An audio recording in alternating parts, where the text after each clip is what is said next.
šiaurinę Latviją, o tiksliau į Rygą. Ketiname apsilankyti Rygos geto muziejuje, būtent vietoje, kuris saugo svarbią ir skaudžią istorijos dalį. Šis muziejus primena apie Antrojo pasaulinio karo metu vykusius įvykius, žydų bendruomenės likimą ir žmogaus stiprybę net sunkiausiamis aplinkybėmis.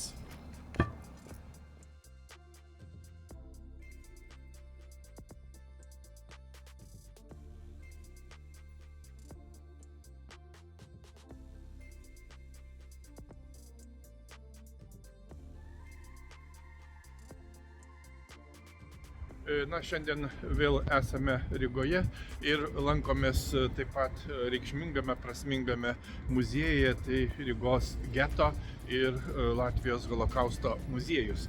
Ši teritorija yra unikali, todėl kad iš esmės viskas yra buvusioje Rygos geto vietoje, netoli centrinio turgaus ir stoties.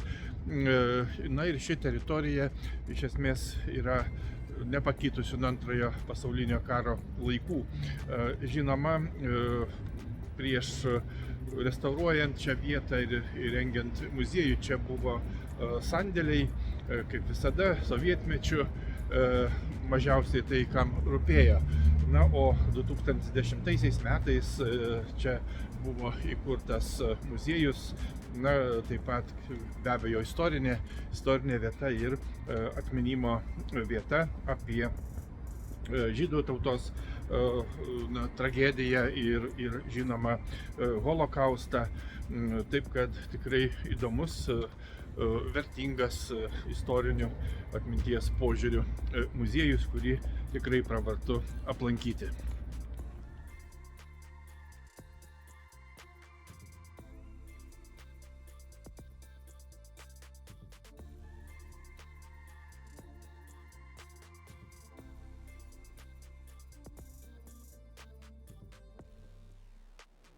Kaip jau minėjome, muziejus atidarytas 2010 metais ir yra vienas iš nedaugelio Europoje išlikusių autentiškų buvusio geto teritorijos vietų, nepatyrusių didelių architektūrinių pokyčių. Muziejus pasakoja apie Rygos geto istoriją, latvių žydų kančias ir holokaustą Latvijoje, įskaitant žinoma geto steigimą 1941 metais.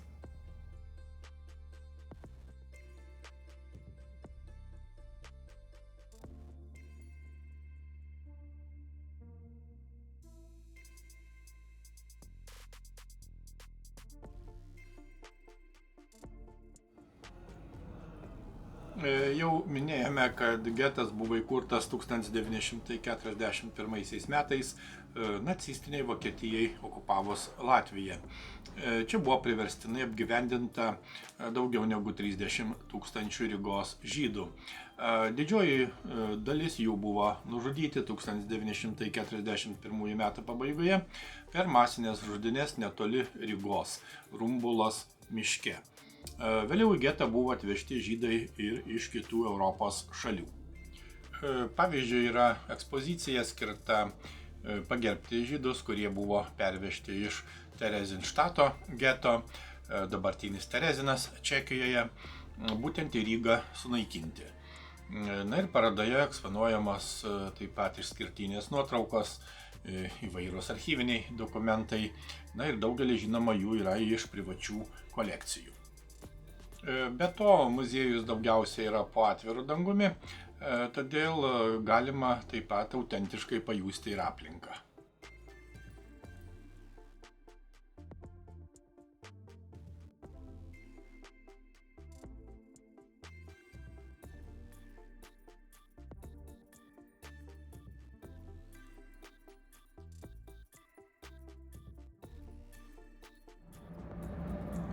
Viena paveikiausių Rygos geto muziejaus ekspozicijų yra įrengta autentiško tipo krovininėme vagone, kuris simbolizuoja deportacijas į getus ir koncentracijos stovyklas.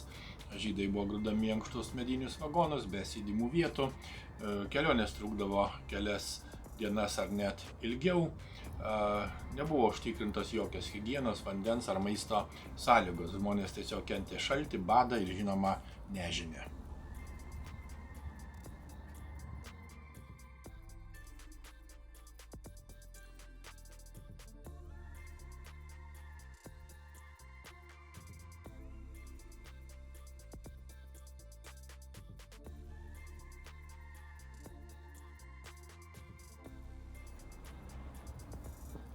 Na, žinoma, įdomi ir prasminga yra vadinamoji žibintų, būtent atminimo instaliacija. Na ir kaip matome, čia eksponuojami šimtai žibintų ar tiesiog šviesos objektų. Kiekvienas jų yra siejamas su konkretaus žmogaus istorija. Žinoma, pabrėžiama, kad už kiekvienos aukos slypi asmeninis gyvenimas ir likimas. Taip pat didelė muziejaus dalis skirta istorinėms nuotraukoms iš geto gyvenimo, taip pat įvairūs dokumentai, kurie liudija persekiojimą bei įvairius pasakojimus apie išgyvenusius žmonės ir jų gelbėtojus.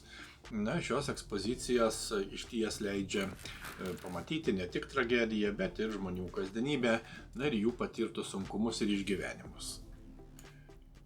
Muziejus taip pat rengia papildomas ekspozicijas be jau minėtų nuolatinių, pavyzdžiui, apie žydų bendruomenės kitose Europos ar net Afrikos vietose. Taip pat įvairias meninės interpretacijas, tai ir piešiniai, archyvinė medžiaga. Na ir taip pat rengia projektus apie prarastą žydišką kultūrą, būtent Štetlo pasaulyje. Taip pat muziejuje yra atidaryta nuotraukų paroda skirta antisemitizmo propagandai, holokaustui Latvijoje, pasipriešinimui ir pasaulio tautų teisuoliams.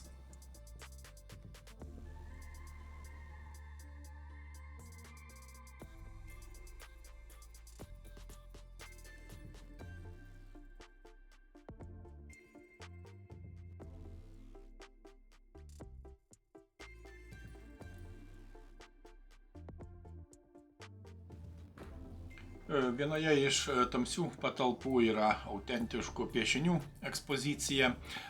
Tai Aleksandros Belcovos piešiniai yra išties viena jautriausių ir meniškai išraiškingiausių ekspozicijų susijusių su Rygos getu. Tai ne dokumentinės nuotraukos, o meniniai liudijimai perteikiantys žmogaus išgyvenimus holokausto metu. Aleksandra Belcova, Latvijoje kūrusi modernizmo krypties dailininkė, gyveno Rygoje ir Antrojo pasaulinio karo metu tiesiog matė geto įvykius. Savo piešinius kūrė kaip asmeninę reakciją į aplink vykstančią tragediją.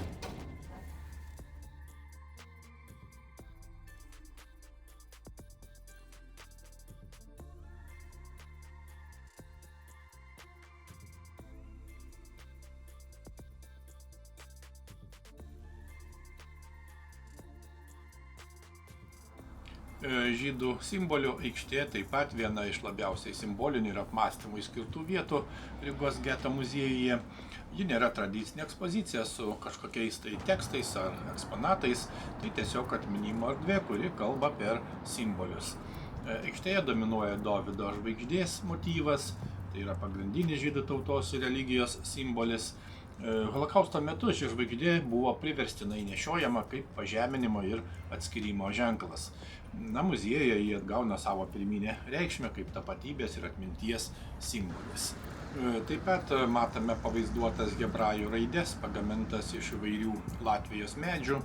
Na ir ši aikštė primena, kad holokaustas buvo ne tik žmonių žūtis, bet ir tapatybės naikinimas. Na, o simboliai gali turėti skirtingas reikšmės, nuo priespaudos iki orumo.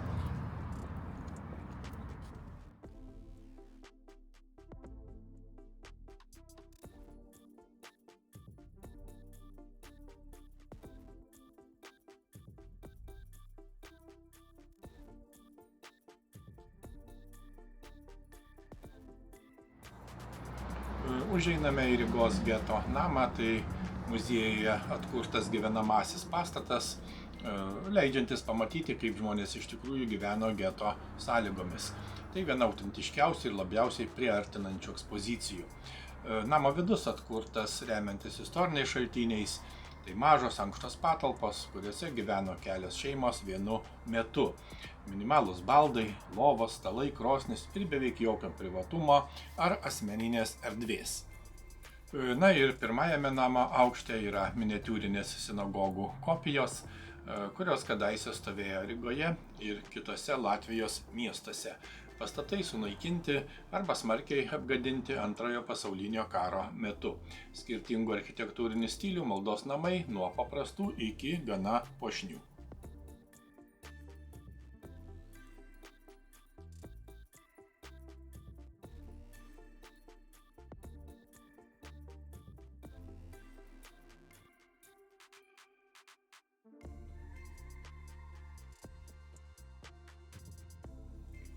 Namo viduje taip pat galima pamatyti, kaip jau minėjome, asmeninius daiktus, drabužius, lagaminus, buities reikmenis, dokumentus, nuotraukas, kitus kasdienio gyvenimo fragmentus, kurie padeda suprasti realybę.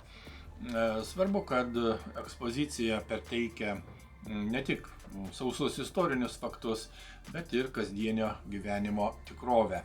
Tai yra, kaip žmonės gyveno nuolatinėje baimėje, bet kartu bandė prisitaikyti, kaip buvo prarandamas normalus gyvenimo ritmas ir saugumas. Apskritai, Rygos geto namas išties parodo, kad istorija slypi ne tik dideliuose įvykiuose, bet ir kasdienėse žmonių patirtise. Tai ekspozicija, kuri leidžia suprasti, kaip atrodė gyvenimas gete iš vidaus. Paprastas, sunkus ir žinoma kupinas išgyvenimo pastangų.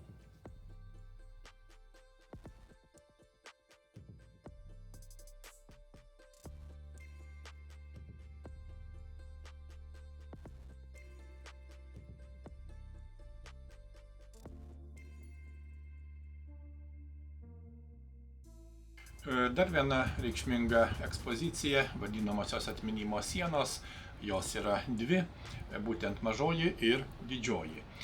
Jos skirtos įamžinti tūkstančių žmonių nužudytų holokausto metu vardus. Mažoji siena pagerbė daugiau nei 25 000 žydų iš vakarų Europos, kurie buvo deportuoti į Rygą naikinti. Šioje sienoje daugiausia Vokietijos ir Austrijos žydai, kurie nuo 1941 iki 1944 buvo pervežti į Latviją ir kurių dauguma žuvo Rygoje. Didžioji atminimo siena nurodo maždaug 70 000 Latvijos žydų, kurie žuvo holokausto metu. Siena yra atkurtoje Rygos geto gatvėje, o tvara ir vartai yra autentiškos to laikotarpio replikacijos iš nacių okupacijos meto.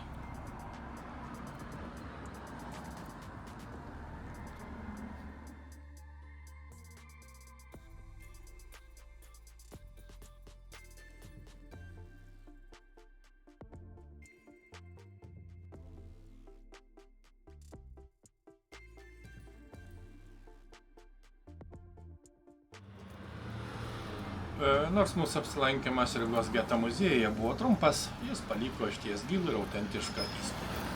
Istorija čia atsiskleidžia ne tik faktais, bet ir jausmais. Per erdves, simbolius ir žmonių likimus. Net ir per trumpą laiką galima pajusti šios vietos svarbą, sustoti apmąstymui ir įsinešti prasmingą suvokimą apie praeitį, kuri neturėtų būti pamiršta. Iki kitų prasmingų kelionių.